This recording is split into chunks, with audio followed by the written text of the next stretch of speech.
हरि ओम। ओम श्री गणेशाय नमः। ओम श्री गणेशाय नमः।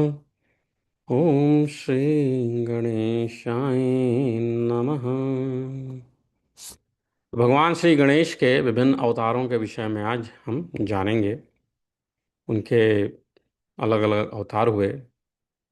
कुछ लोग प्रश्न करते हैं कि उनके पिता शंकर जी थे, तो फिर कहीं कहीं कुछ और नाम का भी उल्लेख आता है। तो उस विषय में जानेंगे कि बात क्या है और अपना ज्ञान बढ़ाएंगे। तो श्री गणेश के विभिन्न अवतार गणेश पुराण के आधार पर ऐसा बताया जाता है कि जब जब आसुरी शक्तियों के प्रबल होने से जन जीवन कंटकाकीर्ण हो जाता है, निर्दय दैत्य सत्वगुण संपन्न सुर समुदाय का सर्वस्व हरण कर निरंतर उन्हें पीड़ित करते हैं, धराधाम पर सर्वत्र अनीति, अनाचार और दुराचार का साम्राज्य स्थापित हो जाता है, धर्म का ह्रास एवं अधर्म की वृद्धि होने लगती है, तब तब मंगल मोद निधान श्री गणेश जी भूभार हरणार्थ अवतार ग्रहण करते हैं। वे गुण तत्व विवेचक आदिदेव गजमुख दैत्यों का विनाश कर देवताओं का अपहृत अधिकार उन्हें लौटाते हैं तथा प्रत्येक रीति से सदधर्म की स्थापना करते हैं, जिससे समस्त प्राणियों को सुख शांति की अनुभूति होती है। प्रत्येक युग में उन महामहिम प्रभु के नाम, वाहन, गुण, लीला और कर्म आदि पृथक पृथक अलग अलग होते हैं तथा उनके द्वारा जिन दैत्यों का संहार होता है वे भी भिन्न भिन्न ही होते हैं।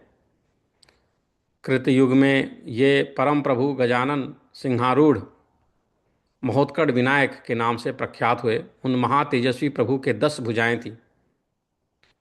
त्रेता में ये मंगल मोद प्रदाता गणेश मयूरारूढ़ मयूरेश्वर के नाम से प्रसिद्ध हुए।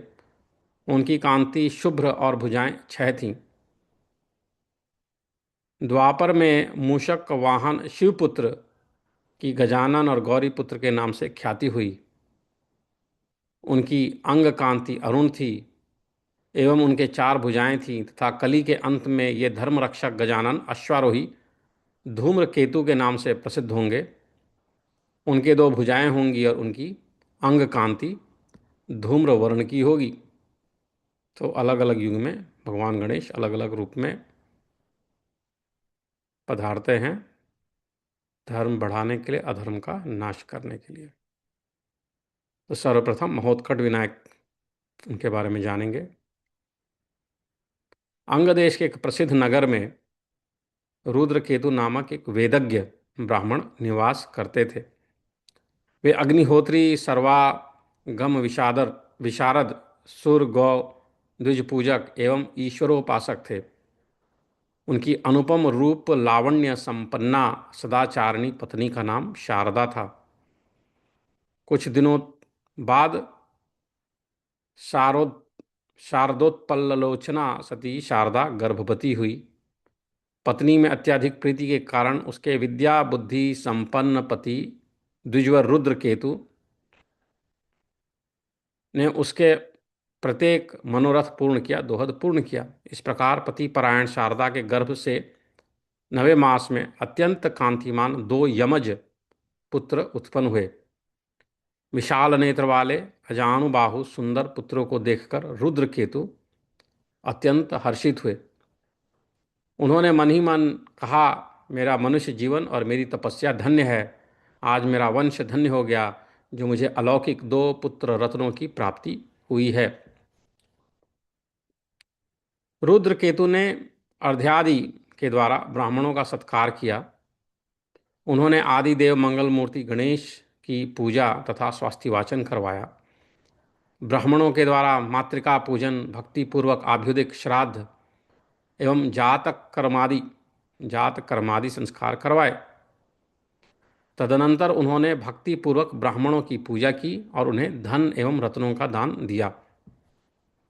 अनेक प्रकार के सुखद वाद्य बजवाए और घर घर शर्करा वितरण कराया।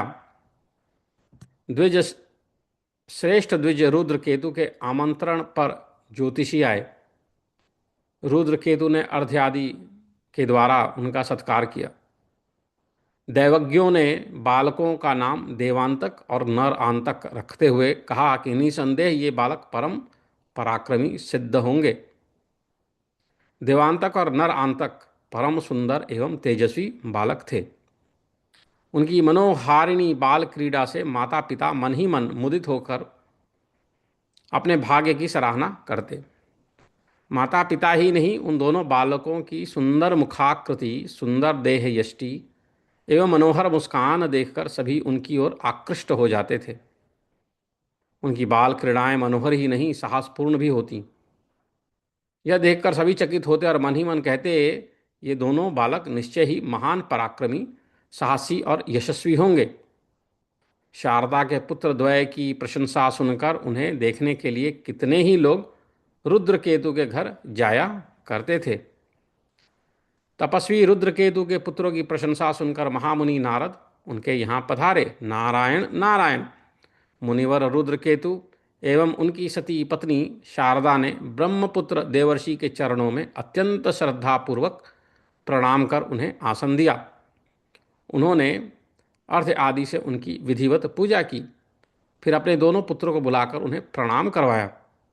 देवर्षि ने उन बालकों को ध्यानपूर्वक देखा और फिर विप्रवर रुद्रकेतु से कहा, मैं आपके इन पुत्रों की प्रशंसा सुनकर ही इन्हें देखने आया हूँ। ये बालक वीर, धीर, पराक्रमी, त्रैलोक्य विजयी एवं यशस्वी होंगे। आप भाग्यशाली हैं जो आपके यहाँ ऐसे पुत्र उत्पन्न हुए। ब्रह्मपुत्र के वचन सुनकर सपत्नीक रुद्रकेतु अत्यंत प्रसन्न हुए। उन्होंने विनयपूर्वक देवर्षि नारद से कहा कि मुनिवर, आप इन बच्चों पर अनुग्रह करें। ये बालक बल, वीर्य एवं ज्ञान विज्ञान संपन्न, दीर्घजीवी हों, ये शत्रुओं को पराजित करने वाले हों तथा त्रैलोक्य व्यापिनी कीर्ति अर्जित करें। मुनिवर रुद्रकेतु एवं उनकी साध्वी पत्नी शारदा के श्रद्धा विश्वास पूर्ण वचन सुनकर देवर्षि ने उन बालकों के मस्तक पर अपना वरद हस्त फेर कर कहा, ये देवांतक और नरांतक तपश्चरण के द्वारा देवाधिदेव महादेव को संतुष्ट करें। महामुनि नारद ने उन्हें पंचाक्षरी मंत्र नमः शिवाय का उपदेश भी कर दिया। फिर वे अपनी वीणा पर मधुर हरि नाम का कीर्तन करते हुए ब्रह्मलोक के लिए प्रस्थित हुए। देवांतक और नरांतक ने माता पिता के चरणों में प्रणाम किया। फिर उनकी अनुमति प्राप्त कर भगवान शंकर को प्रसन्न करने के लिए तपश्चरणार्थ एकांत वन में पहुँचे। वहाँ विशाल गिरी कंदराएँ थीं, पत्र पुष्प और लता जल से मंडित अत्यंत शांत वन प्रदेश था। समीपस्थ निर्झर से सदा जल झरता रहता था। दोनों मुनि कुमारों ने वहीं शिव की आराधना करने का निश्चय किया। मुनिवर रुद्रकेतु के पुत्र देवांतक और नरांतक एक पैर के अंगूठे पर स्थिर भाव से खड़े हो गए। वे पार्वती वल्लभ शिव का ध्यान करते हुए देवर्षि प्रदत्त महिमामय पंचाक्षरी मंत्र का जाप करने लगे।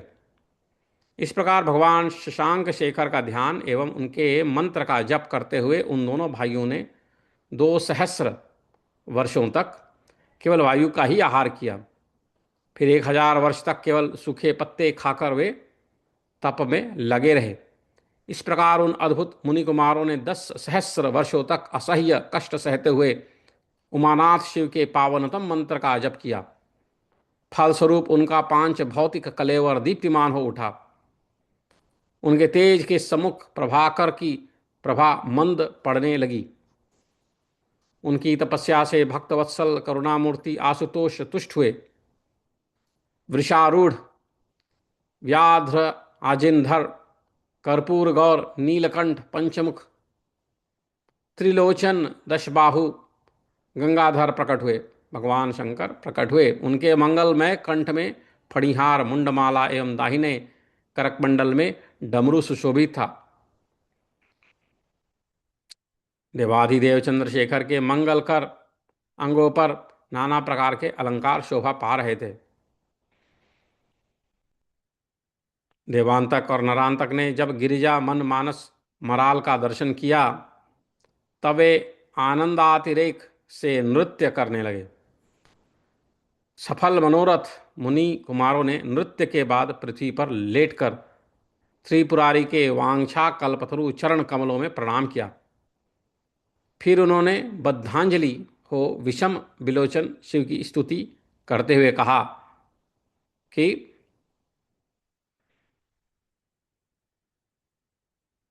देवाधिदेव प्रभु,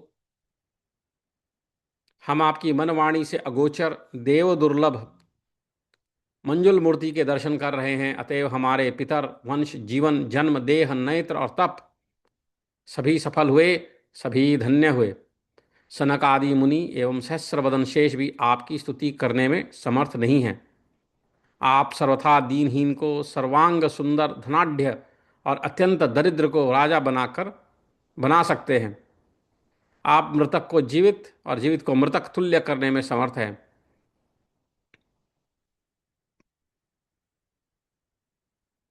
सर्वसमर्थ महा महिमामय करुणा वरुणालय, आपके लिए कुछ भी असंभव नहीं, आप हम पर कृपा करें। मैं तुम्हारे तप और स्तवन से संतुष्ट हूं। प्रसन्न होकर सर्व सौभाग्य मूल वृषभध्वज ने मुनि रुद्र केतु के पुत्रों से कहा, तुम अभिष्ट वर मांगो।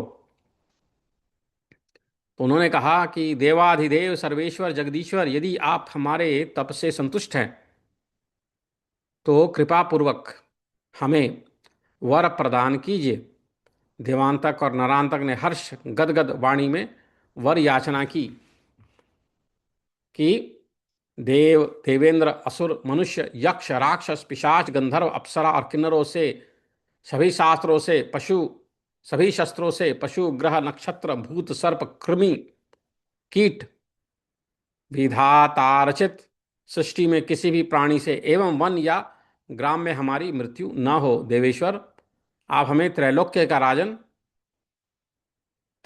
राज्य एवं अपने चरणों की सुदृढ़ भक्ति प्रदान करें। भगवान भूतनाथ ने अपना पाणी पंकज देवांतक और नरांतक के मस्तक पर फेरते हुए कहा कि तुम्हारी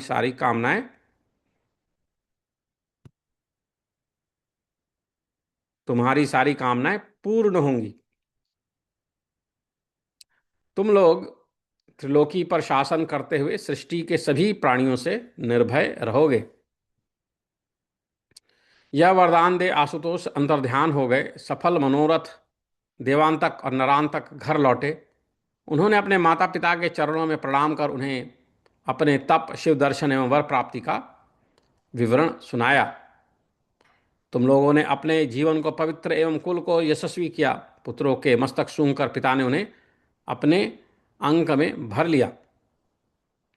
हर्ष विह्वल मुनि रुद्र केतु एवं उनकी पति परायणा सहधर्मिणी शारदा ने ब्राह्मणों एवं तपस्वियों को आदरपूर्वक आमंत्रित कर उनकी पूजा की। उन्हें सुंदर सुस्वादु भोजन कराकर अनेक प्रकार की बहुमूल्य दक्षिणा प्रदान की। ब्राह्मणों ने प्रसन्न होकर रुद्र केतु के यशस्वी पुत्रों को आशीर्वाद दिया और ब्राह्मण दंपति प्रशंसा करते हुए वे अपने अपने आश्रमों के लिए प्रस्थित हुए। भुजगेंद्र हार शिव के वर प्रभाव से त्रैलोक्य विजयी देवांतक और नरांतक अत्यंत शक्तिशाली पराक्रमी हो गए। एक दिन देवांतक ने भक्तिपूर्वक ब्राह्मणों की पूजा की। उन्होंने पुष्कल दक्षिणा से संतुष्ट कर उनका आशीर्वाद प्राप्त किया। फिर उसने अपने भाई नरांतक से कहा, भगवान शंकर के वरदान से मैं स्वर्ग पर विजय प्राप्त करने जाता हूं, तो मृत्यु लोक और पाताल लोक को अपने अधीन कर लो।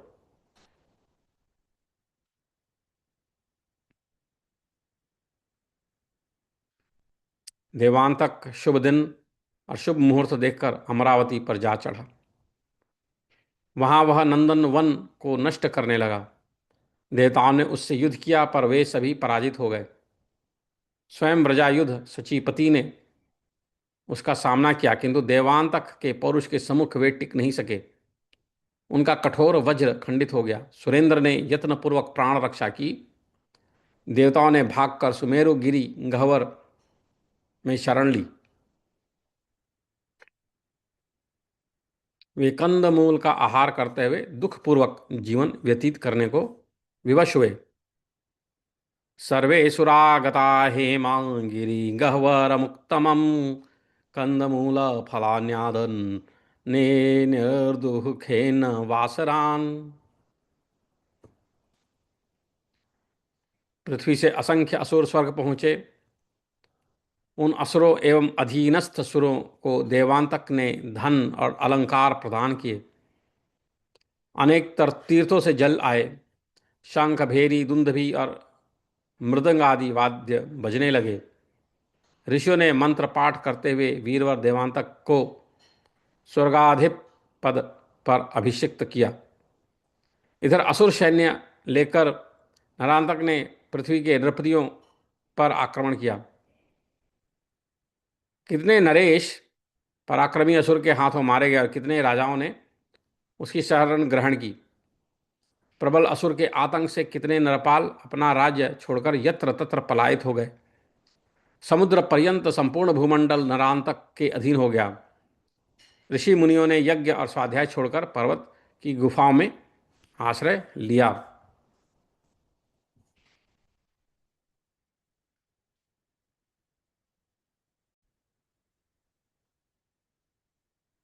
तदनंतर नागलोक पर विजय प्राप्त करने के लिए नरांतक ने असुरों की युद्ध कुशल वीर वाहिनी और कूटनीति में दक्ष एवं परम धूर्त कपट शिरोमणि असुरों को भेजा। असुरों ने गरुड़ का वेश धारण किया और नागलोक में उपद्रव प्रारंभ कर दिया। असंख्य वीर नाग काल कवलित हुए। नागलोक त्रस्त हो गया। नाग पत्नियां क्रंदन करने लगी, रोने लगी। इससे विवश होकर नागलोक ने नरांतक की अधीनता स्वीकार की।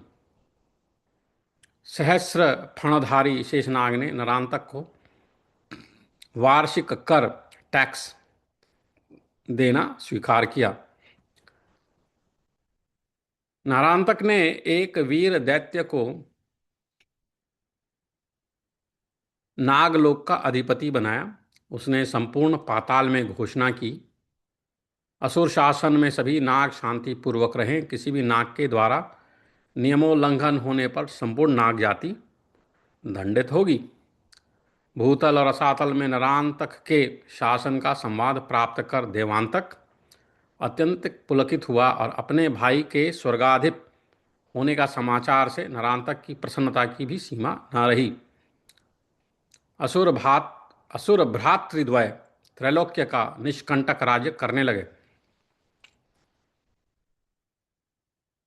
देवांतक स्वर्ग की दुर्लभ बहुमूल्य वस्तुओं का प्रेमोपहार पृथ्वी पर अपने भाई के पास भेजता और नरांतक भूतल एवं रसातल की उत्तमोत्तम सामग्रियां अपने स्वर्गाधिप बंधु के पास भेजता रहता।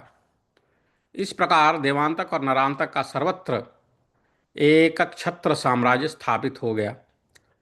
देवता, तपस्वी, ऋषि, मुनि एवं सदाचारी ब्राह्मण यत्र तत्र अत्यंत कष्टपूर्वक जीवन निर्वाह कर रहे थे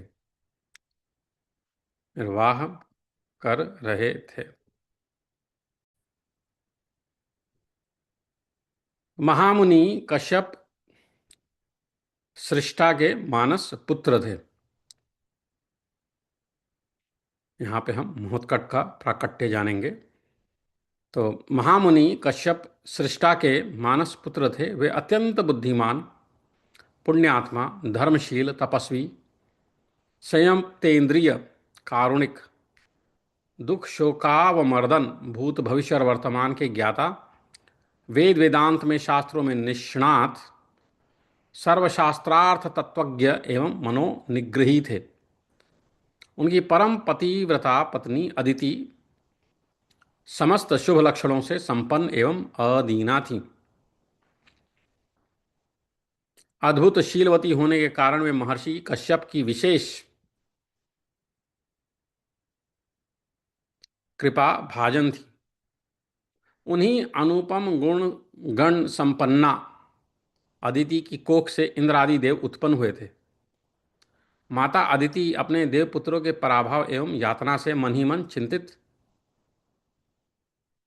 दुखी रहने लगी। एक बार की बात है, महर्षि कश्यप अग्निहोत्र कर चुके थे। सुगंधित यज्ञ धूम आकाश में फैला हुआ था। इसी समय पुण्यमयी अदिति पति के समीप पहुंची। परम तपस्वी पति कश्यप के चरणों में प्रणाम कर उन्होंने निवेदन किया, स्वामिन, साध्वी स्त्रियों के लिए पति के बिना कोई गति नहीं, अतएव मैं कुछ निवेदन करना चाहती हूँ। यदि आप आज्ञा प्रदान करें तो प्रार्थना करूं। कल्याणी, तुम्हारे मन में जो कुछ हो निसंकोच कहो, महर्षि कश्यप ने स्नेहसिक्त स्नेहसिक्त वाणी में उत्तर दिया। इंद्रादि देवताओं को तो मैंने पुत्र रूप में प्राप्त किया है। साध्वी अदिति ने अपने पति महर्षि कश्यप से विनयपूर्वक कहा, किंतु पूर्ण परात्पर सच्चिदानंद परमात्मा मेरे पुत्र रूप से प्राप्त हों और मैं उनकी सेवा करूं, यह कामना मेरे मन में बार बार उदित हो रही है। वे परम प्रभु किस प्रकार मेरे पुत्र होकर मुझे कृतकृत्य करेंगे, आप कृपा पूर्वक बतलाने का कष्ट कीजिए। परमात्मा चिदानंद ईश्वरो यह परात्परः, यदा स्वपुत्रता मे स्येत् तदा मे स्यात् स्थिरं मनः। तस्य सेवां कर्तुमीहे उपायं तत्र मे वद, येन स पुत्रता मे स्येत् कृतकृत्यं मनो भवेत्। गणेश पुराण में 2, 5, 11, 12 में आता है ये श्लोक। प्रिय, ब्रह्मादि देवताओं और श्रुतियों के लिए भी अगोचर, निर्गुण, निरअहंकार, निष्काम, निर्विकल्प, माया के आधार, मायातीत, माया विस्तारक, कार्य कारण कारण, करुणामय प्रभु कठोर तपश्चरण के बिना साकार विग्रह कैसे धारण करेंगे। अपनी पति व्रता पत्नी को सर्वोत्तम कामना से अतिशय प्रसन्न होकर महर्षि कश्यप ने उत्तर दिया। तो सती ने पूछा, उल्लास के साथ पूछा कि देव, यह पवित्रतम अनुष्ठान मैं किस प्रकार करूं, किसका ध्यान और किस मंत्र का जप करूं। महर्षि कश्यप ने अपनी प्रिय पत्नी अदिति को विनायक का ध्यान, उनका मंत्र और न्यास सहित पुरस्चरण की पूरी विधि विस्तार पूर्वक बता दी और उन्हें इस उपासना के लिए प्रोत्साहित भी किया। महाभागा अदिति अत्यंत प्रसन्न हुई। उन्होंने अपने परम पवित्र तपस्वी पति के चरणों में साष्टांग प्रणाम कर अत्यंत आदरपूर्वक उनकी पूजा की। फिर उनकी आज्ञा प्राप्त कर कठोर तप करने के लिए प्रस्थित हुई।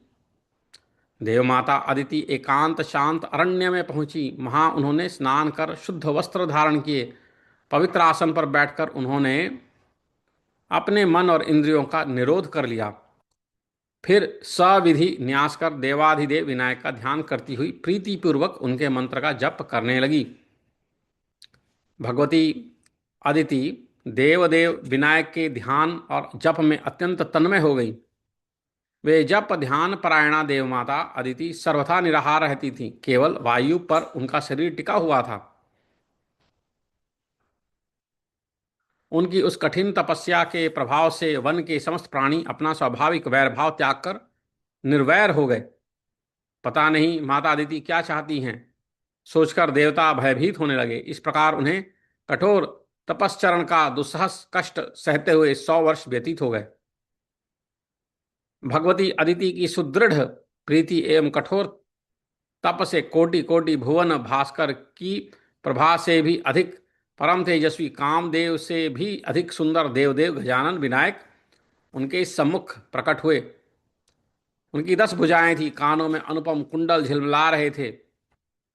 उनकी दोनों पत्नियां सिद्धि और बुद्धि उनके साथ थीं। उनके मंगल कंठ में मोतियों की माला सुशोभित।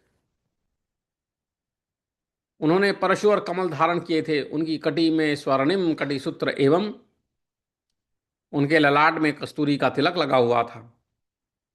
उन्होंने नाभि पर सर्प धारण कर रखा था। उन मंगल विधायक प्रभु के मंगल विग्रह पर दिव्यांबर शोभा दे रहे थे। तेजो राशि पुरस्तस्याः सूर्यकोटि समप्रभः, गजाननो दशभुजः कुण्डलाभ्यां विराजितः, कामातिसुन्दरतनु सिद्धिबुद्धिसमायुतः, मुक्तात्मा तमालां च परशुं बिभ्रद्यो मेघपुष्पजं काञ्चनं कटिसूत्रं च तिलकं मृगनाभिजम् उर्गं नाभिदेशे तु दिव्याम्बर विराजितम्।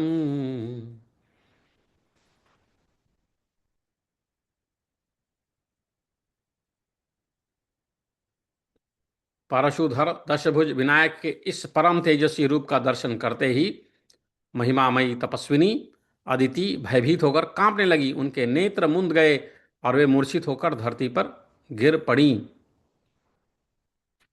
तुम देवा रात्रि जिनका ध्यान एवं जप करती हो, मैं वही हूं। माता अदिति को चेतना एवं धैर्य प्रदान करते हुए परम प्रभु विनायक ने कहा, मैं तुम्हारे अत्यंत घोर तप से संतुष्ट होकर तुम्हें वर प्रदान करने आया हूं। तुम इच्छित वर मांगो, मैं तुम्हारी कामना अवश्य पूरी करूंगा। प्रभो, आप ही जगत के सृष्टा, पालक और संहार करता हैं। अपने इष्ट का सम्मुख देखकर देव माता अदिति ने उनके चरण कमलों में प्रणाम किया और फिर दोनों हाथ जोड़कर प्रेम गदगद वाणी में कहने लगी कि आप सर्वेश्वर, नित्य निरंजन, प्रकाश रूप, निर्गुण, निरहंकार, नाना रूप धारण करने वाले और सर्वस्व प्रदान करने वाले हैं।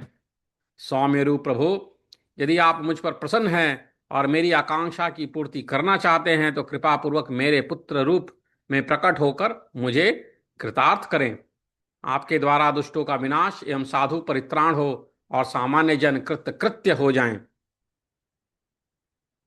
यदि तुष्टोषि देवेश, यदि देयो वरो मम, यदि तुष्टोषि देवेश, यदि देयो वरो मम, तदा मे पुत्रतां याहि ततो मे कृत कृत्यता। ततस्ते सेवनं यास्ये साधूनां पालनं भवेत्, दुष्टानां निधनं देव लोकानां कृत कृत्यता। मैं तुम्हारा पुत्र होऊंगा। वांछा कल्पतरु। विनायक ने तुरंत कहा, साधु जनों का रक्षण, पृथ्वी के कंटक रूप दुष्टों का विनाश एवं तुम्हारी इच्छा की पूर्ति करूंगा। अहम ते पुत्रताम यास्ये पासे साधूंस कंटकान, हनिष्ये सकलाम वांछाम पूरयिष्ये तवापि च। इतना कहकर देवदेव विनायक अंतर्धान हो गए। देव माता अदिति अपने आश्रम पर लौटी। उन्होंने अपने पति के चरणों पर प्रणाम कर उन्हें संपूर्ण वृत्तांत सुनाया। महर्षि कश्यप आनंद मग्न हो गए। देवांतक और नरांतक के कठोरतम क्रूर शासन में समस्त देव समुदाय और ब्राह्मण अत्यंत भयाक्रांत हो कष्ट पा रहे थे। वे अधीर और अशांत हो गए थे। दुष्ट दैत्यों के भार से पीड़ित व्याकुल धरित्री कमलासन के समीप पहुंची। हाथ जोड़े साश्रु नयना धरा ने चतुर्मुख से निवेदन किया, समस्त देवताओं सहित सहस्राक्ष एवं ऋषिगण गिरी गुफाओं में छिपकर यंत्रणा पा रहे हैं। यज्ञ व्रतादि स्थगित हो गए हैं। दानव कुल के असह्य भार से व्यथित होकर मैं आपकी शरण में आई हूं। आप दुष्ट दैत्यों के विनाश का यत्न कीजिए, अन्यथा मैं वनों पर्वतों और सृष्टि के संपूर्ण प्राणियों सहित रसातल में चली जाऊंगी। स्वयं में समस्त लोकपाल इंद्रादि देवगण और ऋषिगण स्वधा स्वहारित रहित हो अतिशय दुख पा रहे हैं। विधाता ने धरित्री की वाणी सुनकर कहा, विधाता ने कहा धरती माता को कि स्वयं मैं समस्त लोकपाल इंद्रादि देवगण और ऋषिगण स्वधा स्वहा रहित हो अतिशय दुख पा रहे हैं। देवी, हम सभी स्थान मंत्र और आचार से भ्रष्ट प्राय हो गए। अतएव इस विपत्ति से त्राण पाने के लिए हम सभी करुणामय देव देव विनायक की प्रार्थना करें। ब्रह्मा के वचन सुन आदिदेव विनायक को संतुष्ट करने के लिए उनके साथ पृथ्वी देवता ऋषिगण हाथ जोड़कर उनकी स्तुति करने लगे। नमो नमस्ते अखिल लोकनाथ, नमो नमस्ते अखिलोकधामन, नमो नमस्ते अखिल लोकाकारिन, नमो नमस्ते अखिलोकहारिन, नमो नमस्ते सुर शत्रुनाश, नमो नमस्ते हृतभक्तपाश, नमो नमस्ते निज भक्त पोष नमो नमस्ते लघु भक्ति तोष निराकृते नित्य निरस्तमाय परात्परम ब्रह्ममय स्वरूप क्षराक्षरातीत गुणैर्विहीन दीनानुकंपन भगवन् नमस्ते निरामयायाखिल कामपुर निरंजनायाखिले दैत्यदारिन नित्याय सत्याय परोपकारिन समाय सर्वत्र नमो नमस्ते। गणेश पुराण में 2:6-10 से 13 में आता है यह। हे सर्वलोकेश्वर, आपको नमस्कार है। अखिल लोकनाथ सर्वलोकेश्वर, अखिल लोक धामन, आपको बार बार नमस्कार। हे निखिल सृष्टि के कर्ता और निखिल सृष्टि के संहारक, आपको नमस्कार है। देव शत्रुओं के विनाशक एवं भक्तों का पाश नष्ट करने वाले प्रभु, आपको नमस्कार है। आप अपने भक्तों का पोषण करते एवं उनकी थोड़ी सी भक्ति से संतुष्ट हो जाते हैं, आपको नमस्कार है। आप निराकार एवं परात्पर ब्रह्म स्वरूप, क्षर अक्षर से अतीत, सत्व गुणादि से रहित एवं दीन जनों पर अनुकंपा करने वाले हैं, आपको बारंबार नमस्कार है। आप निरामय, संपूर्ण कामनाओं से पूर्ण, निरंजन, संपूर्ण दैत्यों का दलन करने वाले, नित्य सत्य परोपकारी और सर्वत्र सम रूप से निवास करते हैं, आपको हमारा बारंबार नमस्कार है। इस प्रकार स्तवन करते हुए देवता और मुनियों ने दुख से अत्यंत व्याकुल होकर पुनः विनायक की स्तुति की। कहा, हा हा भूतम जगत सर्वम सुधा स्वाहा विवर्जितम वयम मेरु गुहाम याता आरण्य पशवो यथा अतो मुम तम महादैत्यम जहि विश्वम्भराधुना। गणेश पुराण में आता है 2:6-15 से 16 में। देव संपूर्ण जगत हाहाकार से व्याप्त एवं स्वधा और स्वाहा से रहित हो गया है। हम सब पशुओं की तरह सुमेरु पर्वत की कंदराओं में रह रहे हैं। अतएव हे विश्वंभर, आप इन महादैत्यों का विनाश करें। इस प्रकार करुण प्रार्थना करने पर देवताओं और ऋषियों ने आकाशवाणी सुनी। कश्यपस्या गृहे देवो अवतिरस्यति सांप्रतम करिष्यत्यद्भुतम कर्म पदानि वह प्रदास्यति दुष्टानाम निधनम चैव साधुनाम पालनम तथा। गणेश पुराण 2:6-17 में आता है।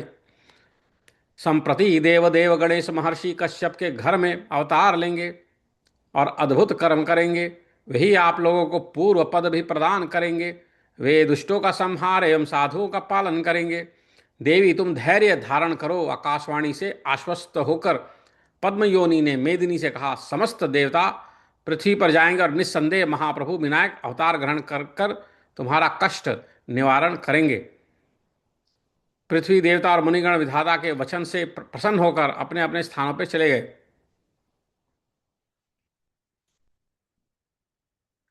कुछ समय बाद सती कश्यप पत्नी अदिति ने गर्भ धारण किया।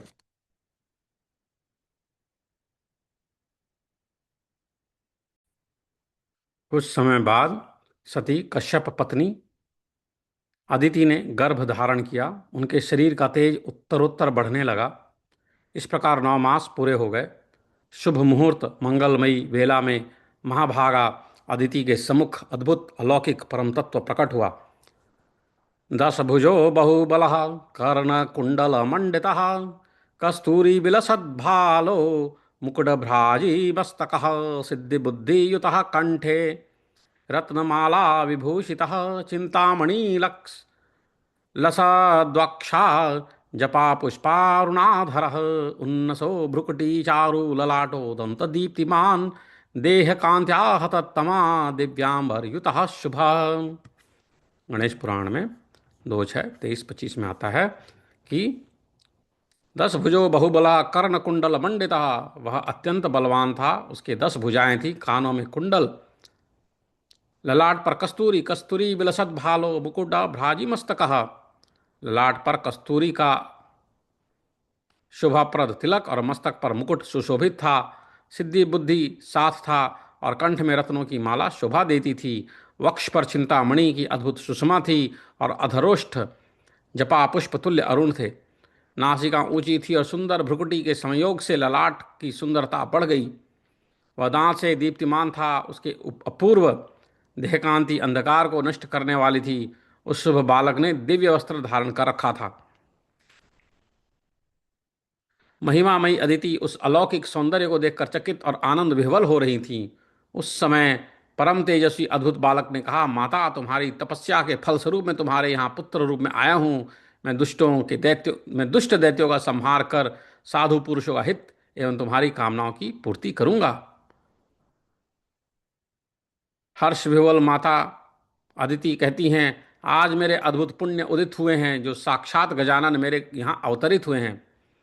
यह मेरा परम सौभाग्य है, जो चराचर में व्याप्त निराकार नित्यानंदमय सत्य स्वरूप परम ब्रह्म परमेश्वर गजानन मेरे पुत्र के रूप में प्रकट हुए। किंतु अब आप इस अलौकिक एवं परम दिव्य रूप का उपसंहार कर प्राकृत बालक की भांति क्रीड़ा करते हुए मुझे पुत्र सुख प्रदान करें। इदं रूपम परम दिव्यम उपसंहार संप्रतम सांप्रतम प्राकृतम रूपमास्थाय क्रीडस्व कुहुको यथा। तक्त क्षण अदिति के सम्मुख अत्यंत हृष्ट पुष्ट सशक्त बालक धरती पर तीव्र क्रंदन करने लगा। उसके रुदन की ध्वनि आकाश पाताल और धरती पर दसों दिशाओं में व्याप्त हो गई। उस अद्भुत बालक के रोदन से धरती कांपने लगी। वंध्या स्त्री या गर्भवती हो गई, नीरस वृक्ष सरस हो गए, देव समुदाय सहित इंद्र आनंदित और दैत्यगण भयभीत हो गए। महर्षि कश्यप की प्रसन्नता की सीमा नहीं थी।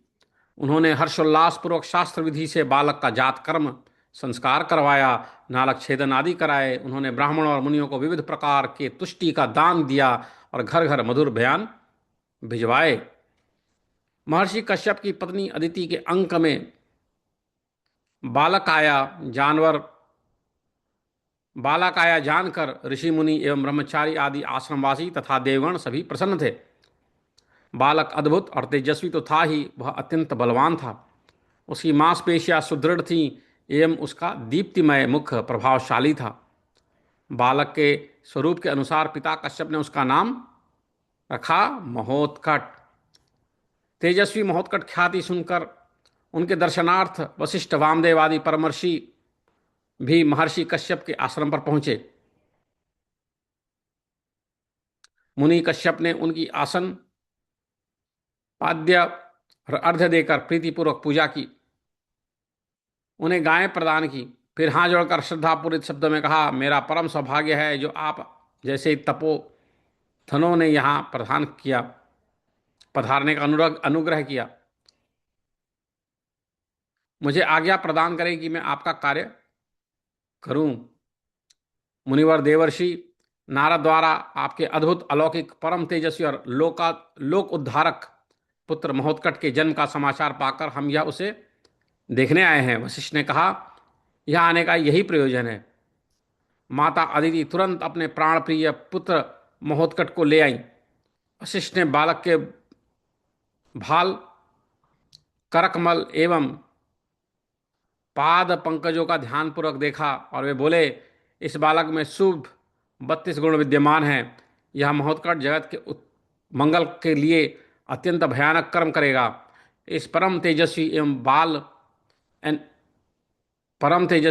बल पौरुष संपन्न पराक्रमी बालक के रूप में आदि मध्यांतहीन साक्षात विनायक ही अवतरित हुए हैं। इस बालक के जीवन में रह रहकर अनेक आपदाएं आएंगी, किंतु वे सभी शांत हो जाएंगी। आप लोग सावधानता पूर्वक इसकी रक्षा करें।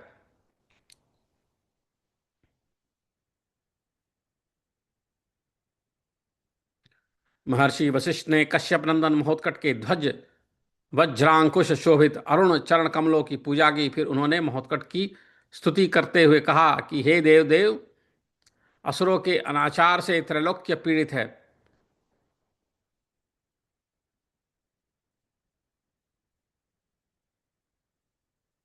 आप कृपापूर्वक दुष्ट दानव कुल का दलन कर साधु परित्राण करें और भूतल का भार उतारें।